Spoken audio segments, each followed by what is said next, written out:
Hello YouTube, this is Blade00014 and with me I have today FCBUGA.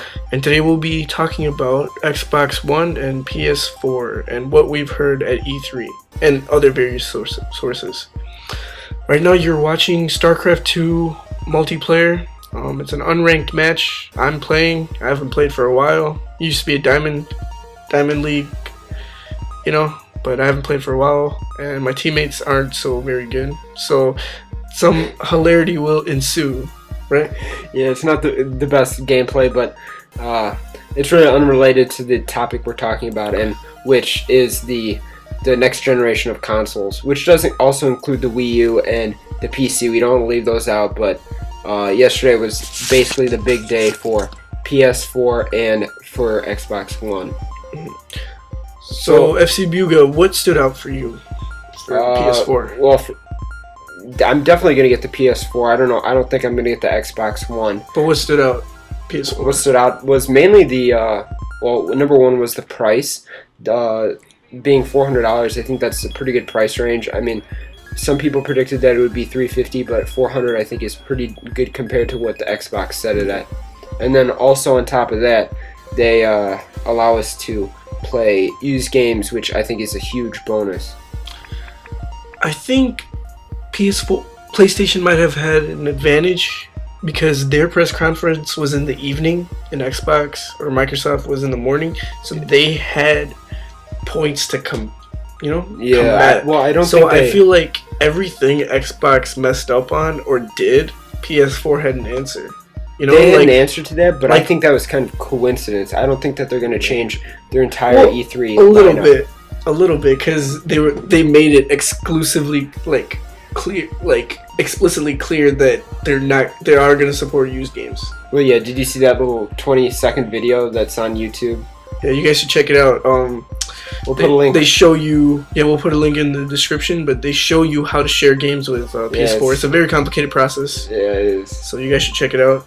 But with that being said, I do think that both Microsoft and Sony actually probably talked to each other before they even started creating their consoles, thinking about what they wanted to set the standards at, because there's just too many similarities between the two consoles that how do they know that? I mean, they both had the same exact RAM, they're both going to have the same exact hard drive, they're both going to have like the same exact processors, stuff like that. It's really too close to be a coincidence. Either that or it's just the price. The price always comes in. They want to keep it around objective, but to do that maybe there has to be 8 RAM. Well, I think Xbox could sell theirs at $399, but then that wouldn't include the Kinect, and their system is based around the Kinect. Oh, so it includes the Kinect. I didn't even know. Yeah, it includes the Kinect. The PlayStation doesn't include the PlayStation Eye, which is going to be the reason that it's $100 or $60 less, because I think I saw that the PlayStation Eye was going to retail at $59. I think it should be an option. They're forcing movement or voice controls on the user, and I think it should all be an option. Well, and a big thing is also privacy, because I believe when you're playing games, the Xbox Kinect is going to have to be on while you're playing games. No? Yeah, you can turn it off. Really? They're fine about that. Because people are scared of privacy, you can turn it off. Alright, so right now we're just going to look at both the systems and look at their specs, what they come with when you buy them, stuff like that, their exclusives. And for the first one, we'll look at the Xbox One. The price is going to be at $500 and $499. And when you buy it, you're going to get the system, the Kinect controllers, and mostly various wires and stuff like that. So yeah, there's nothing really surprising about that. And next, we'll go on to some exclusives. Exclusives for Xbox One, they showed a glimpse that Halo 5 is in the making. Also, they showed a trailer for Dead Rising 3. And I think it was Ubisoft or EA. Is it EA that leaked Mirror's Edge? I think 2? It's EA. It's EA, sorry. EA leaked Mirror's Edge 2, and I'm a really big Mirror's Edge fan. It's just been so long since I played it.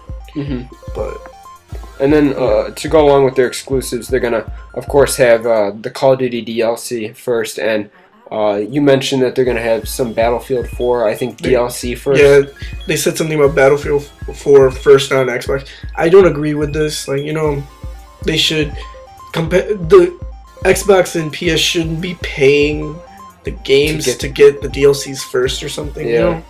I don't think it's a very strong business model. No, it's not. Especially with the way the Xbox has run their stuff so far. I just feel like, and I'm not trying to hate on the Xbox, but I feel like their press conferences were terrible. I remember the Xbox reveal, I think May 21st or something like that. That was awful. That was really terribly run. They didn't really unveil everything that people would like to see. They stressed, TV and fantasy sports. They didn't really say, these are the games that we have and these are our exclusives. They didn't really mention any of that. And at E3, they came back showed us some games, but it didn't really wow me. Yeah, and a lot of the Xbox One stuff that they showed in E3, no, not in E3, but the pre-show was like not game related. Yeah, that's what I was talking about. It was basically it's TV rubbish. and fantasy like sports. Who's asking for that? You know, Xbox is like mostly a hardcore gamer oriented thing, and they put all their money. It looks like they put all their money into other revenues. Yeah, they definitely turned the tables on this one, and I don't think it's for the better. It just looks like it's going to be kind of bad. But here, let's move on. And another thing is that they're going to be integrating the Kinect a lot more. And you said something about they're going to have Xbox Glass. What is that? Yeah, some like a tablet type of device where you can interact with your game. And they didn't talk about that at E3, did they?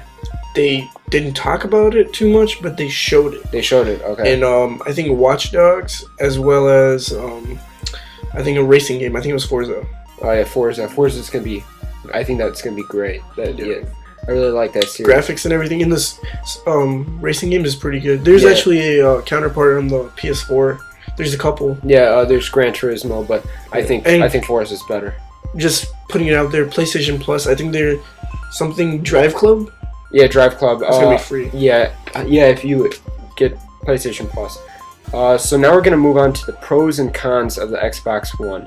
For the pros, we have that some of their exclusives, they don't have much, but I think that's a plus for them, especially since I would have put that as a negative before E3, but with E3 they kind of stressed some of their exclusives a little bit more. And also, I think Kinect's going to be pretty good for them. It also may limit them too at times with most games I think are going to overuse Kinect. But then switching between TV and gaming I think is a good thing. But then again they stress that too much. And also they're going to have a better controller.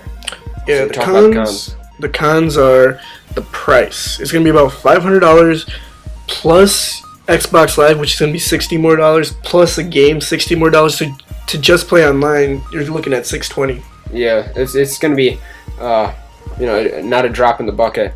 And also, you can't play used games, which Sony absolutely hammered on them. Yeah, which means you're putting more money out of your pocket, even more. Yeah, and then they can charge what they want. Like, there's going to be rarely any price drops. Mm-hmm. And then another thing is going to be the need for internet connection. It needs to be connected, I believe, every 24 hours, which. Some people don't have very good internet connection, and believe it or not, some people don't even have internet connection, so that is also going to hurt them. And also registering your game to your user, they're kind of switching over to a computer-styled thing, so why not just move on to computer? I've seen a lot of players, just try to move on to Alright, PC. So now we'll move on to the PS4, and the starting cost of that will be $400, and what is it going to include? It's going to include the system, the DualShock 4 controller, the HDMI cord, the controller cord, and other cords, various cords. Headset is going to be plugged in. Is it going to be wireless or plugged into the controller? They haven't really released it. They showed their own headsets or headphones, but I don't think that wouldn't be considered a headset. So I don't think that's going to be something. And luckily, no PlayStation Eye. Mm-hmm. And also for the RAM, it's going to be 8 gigs, which I think is huge. It's going to be the same as the Xbox, but it's really going to impact, I think, the PlayStation a lot more since the PS3 really struggled with its RAM and its slow processing power. It's a DDR5, by the way. Yeah. The difference between a lower DDR and a higher DDR is that The lower DDR has less virtual RAM. I'm not gonna get too technical, but the higher the DDR, like a DDR5, it would have more capacity RAM than a lower DDR. Like it would be just as good as having like 16 DDR3s. You lost me. Yeah. Yeah, I'm not really good at that stuff, but it's just better. Yeah. Just put it that way. Yeah. Alright, so next we'll move on to the exclusives that PS3 or PS4 showed off. It has a lot of indie game exclusives, a lot. Yeah, a lot of indie. As well as Infamous Second Son, which was a surprise. Knack, which looks really good, and you can put it on the Vita. I'm a Vita fan, so. And Overdrive, which I mentioned before, is a racing game. Killzone Shadowfall, another franchise solely for PS. Yeah, I think that takes place like 30 years after Killzone 3. And I played the first Killzone, but that was within the last few months, and I didn't really like it. I was playing the HD version on the PS3, and it just wasn't my thing. But I honestly do think Killzone Shadowfall it looks amazing. The graphics look great. The gameplay looks super. So now we'll talk about the PS Vita and its integration with the PS4. I've been researching it a lot, keeping up to it because I have one and I'm really excited for this. I think it's going to be the best out of all three systems, including Wii U and Xbox One. I think PS Vita is going to be the top of the line because you can actually play the Xbox One games on there and not just use it as a accessory. You can play the Xbox One games? I mean the PS4 games. That's fine. You can actually play the PS4 games on there, and then I think a couple of them you could take them to go, and that's amazing. Well, yeah, they've already started using that with some games, and I think they're really gonna push hard with that feature. Yeah. So PS4 has the PS Vita, Xbox has the tablet, and Wii U just has the Wii U controller. Yeah, well, you can also play the game off of that, but I do think that the PS Vita is gonna be used a little bit more than it was with the PS3. So now we'll talk about PS4 using or supporting used games, which in itself is pretty self-explanatory. It uses used games. I mean that's the easiest I can explain it, and while the Xbox isn't going to. So that's a major thing. And it does not require a 24-hour like internet connection. Everything that Xbox said, like PS4 had at least a couple lines or a paragraph to refute it, you know? Yeah. Like it does. They explicitly said it does not require internet connection and stuff like that. Yeah, basically in short, Xbox was basically what I heard was restrictions. PS4 was this free. This is better, and that's pretty much what I got of it. So we're gonna go head to the pros and cons of the PS4. So for the pros, I put that. It's going to be the cheapest of the two systems, and it's going to use used games. Yeah, and so using used games is big for me since I like to share video games with my friends, and I like to rent them too. So, also, on a side note, this is going to be huge for GameStop, I believe, because people are starting to think that GameStop might be going down with the announcement that Xbox was not going to support used games. But now that it will, that is definitely going to change the market a little bit. So, or not that the Xbox will, but that since the PS4 will, there's going to be some business there, and you can bet. Also the Wii U. Yeah, and the Wii U. And handheld games. So you can bet money that the GameStop is definitely going to be supporting the PS4 a little bit more than the Xbox. And the PS4 has a large indie-based. I think Xbox was a really big indie provider before, but now they're starting to get a little bit more indie-based. One thing I'm surprised they didn't show is a possible sequel to Little Big Planet. They haven't done anything with that in a while, and those games, I played the first one, and I played a little bit of the second. They did. They haven't done it in the last 6 months. Yeah, but I think that they should create something for the PS4 because the graphics for that were really good at the time that they came out. I mean, I thought that game was really good. And then another huge thing is that the PS4 can play games while it's downloading. So, no more waiting the entire time for it to download and then playing it. You can play it immediately and it'll still be downloading in the background, which I think is huge. I think they said you play one game and it downloads another in the background. No, you buy a game and you're playing it while it's downloading. Oh, like the StarCraft 2 thing where you can play before the game becomes optimal, and then maybe the graphics won't be as high. But it's pretty much the same game. Another thing is that you can use headphones in the controller.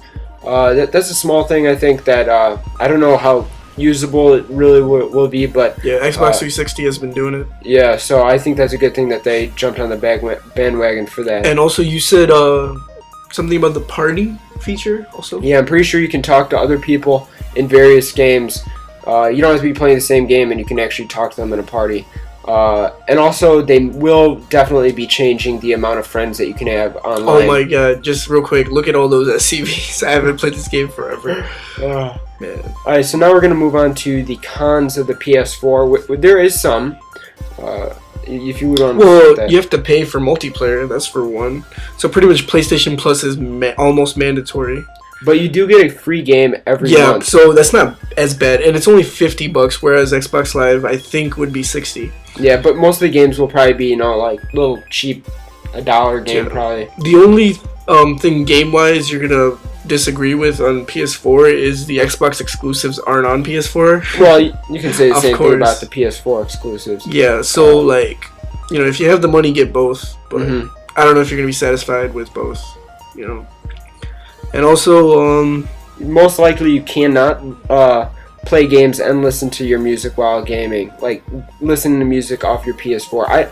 I don't know, they haven't really talked about that, but that's something that I would like to find out about. Although I do like listening to video game sounds rather than listening to music while playing. I feel like that's kind of annoying, listening to music while playing a game. By the way, aren't they bringing Diablo 3?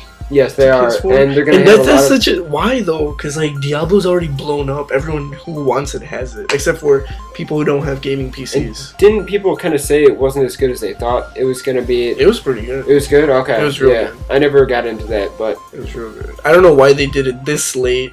And well, most PlayStation gamers, I don't think, are PC gamers, and that's probably something that they looked at and said, "Hey, we want this," and PlayStation viewed it as a stepping stone between Blizzard and eventually. Well, Blizzard's a division of Activision, and they've gone into dealings recently, and that'll actually lead into us talking about Destiny for a little bit right now.